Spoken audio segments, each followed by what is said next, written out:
Hello, I'm John Roberts, and welcome to the CBS Evening News Online Edition. Just ahead, newly released documents make clear Supreme Court nominee Harriet Miyer's stand on abortion.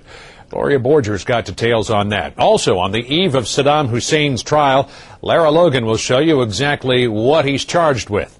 And our road tour, The Home Front, continues with a look at how some American teens feel about the war. It's all starting now on the CBS Evening News Online Edition.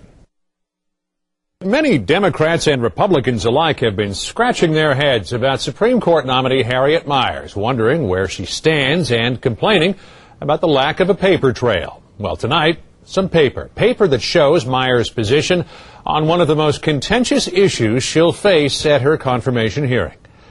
Here's Gloria Borger. If there was any doubt about it, today's documents make it perfectly plain. Harriet Miers opposes abortion. In 1989, Miers filled out a questionnaire from Texans United for Life. Asked if she would support a constitutional amendment banning abortion, except when needed to prevent the death of the mother, Miers' answer was yes. And would she oppose the use of public funding for abortion? The answer, another yes. The questionnaire gave some skeptical Democrats an opening to call for complete candor at her confirmation hearings. The questionnaire means one thing, that Harriet Miers has to make clear to the American people her judicial philosophy, her ideology on a whole range of constitutional issues. The White House points out that Miers was a Dallas City Council candidate when she filled out the form, not a candidate for the Supreme Court.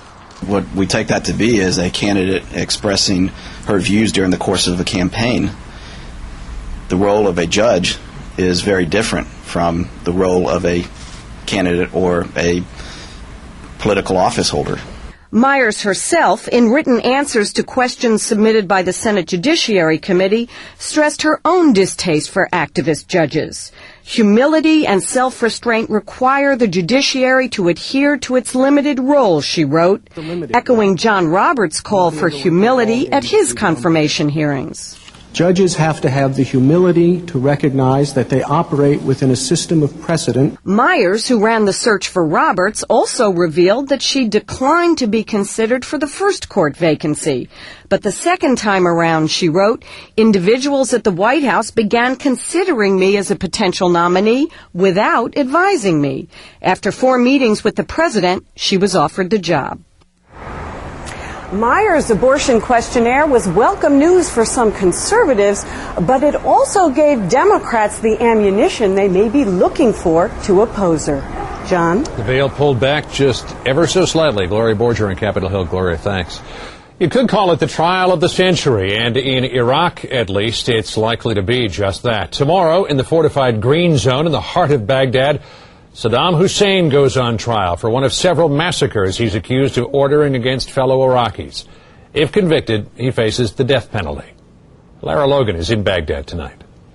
Saddam Hussein will swap his prison cell for one of these cages tomorrow when he's led handcuffed and shackled into this courtroom, charged with crimes against humanity for the execution of more than 140 men in Dujail 2 decades ago. I would not control myself. I would tear him apart, this man says. But the Americans know the credibility of Iraq's new democracy is at stake. As far as we can see, it's all been controlled by the United States. As Saddam did in his last court appearance in June, the defense will argue the court has no jurisdiction. They will ask for 3 more months to prepare, and the case could be adjourned on the first day. Whatever happens, it will not look like an American trial. Here it's the judge who calls and questions witnesses, and he will decide if Saddam Hussein will be allowed to speak. Saddam's outlawed Ba'ath Party has promised he will be able to hear mortars blowing up Americans in Baghdad tomorrow as a message of support to mark the start of his trial. Lara Logan, CBS News, Baghdad. We continue tonight our special series on how the war in Iraq is affecting Americans here at home. Sharon Alfonsi has been meeting people all across the country, and tonight her road tour of the home front finds her in Albuquerque, New Mexico, where we check in with her. Sharon? John, for the last week, we've been talking to people whose lives are deeply affected by the war in Iraq. But across America, most people say the war is just not a day-to-day concern. Go, go, go, go, go! Friday night football in New Mexico. And wide receiver Michael Scarlett is a standout. Not just because he's Sandia High's star wide receiver, but because he's one of the few people here affected by the war in Iraq. Because I should be enjoying high school and not worrying about things. And you're pretty worried. Yeah. His dad volunteered for war duty. Can anyone who's not going through it get what it's like to... I guess if you had a loved one pass away, you could. It feels like that kind of loss? Yeah.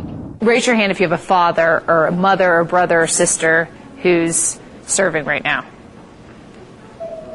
No one. In a school of 2,100 students, only Michael and one other kid have parents serving in the war. Are most of you affected by the war on a day-to-day basis at all? No. It's not the topic of conversation. For them, the war is worlds away. They have other concerns. Homecoming and homework. As X approaches 4... Ken Meyer teaches at Sandia. Kids on my block went to Vietnam and didn't come home. You really watched the draft numbers. But this war only touches those who choose it. So like a lot of places in America, life just goes on here. A laid-back Southwest city that's staying that way. For Michael, that means carrying the burden of his father's sacrifice largely alone. His little brother has cerebral palsy. My brother Jacob, he's in a wheelchair, so now I have to step up to the plate and fill in for my dad. He's hoping he won't have to fill in forever. You got that little thing in the back of your head that something could happen to your dad. And he doesn't want him on the front lines. Well, you'd rather see Dad on the sideline, huh? Yeah. I love my dad very much, and I hope he's safe. And some of the kids we spoke to say now that Michael's dad is headed to Iraq, they're going to watch the news a little more closely. But they won't take it home with them. Michael will. John? Well, what does Michael feel about the war himself? Well, he says he disagrees with the war and doesn't think we should be over there. He feels like too many people are dying. On the same hand, he supports all the soldiers and says he is very proud of his father. And where does the tour take you to tomorrow? Tomorrow we're headed to Arizona, where we're going to meet a woman who lost her son in the war, and we're going to show you what she's doing to make sure that no one forgets about that. All right, we'll see you then. Sharon, thanks very much. More stories are just a click away, but don't forget to join us on television for the on-air edition of the CBS Evening News. On Wednesday's broadcast, tracking Wilma. The big storm is now officially a hurricane. We'll have complete coverage and the latest forecast track on where it's headed. Looks like Florida right now. For CBSNews.com, I'm John Roberts.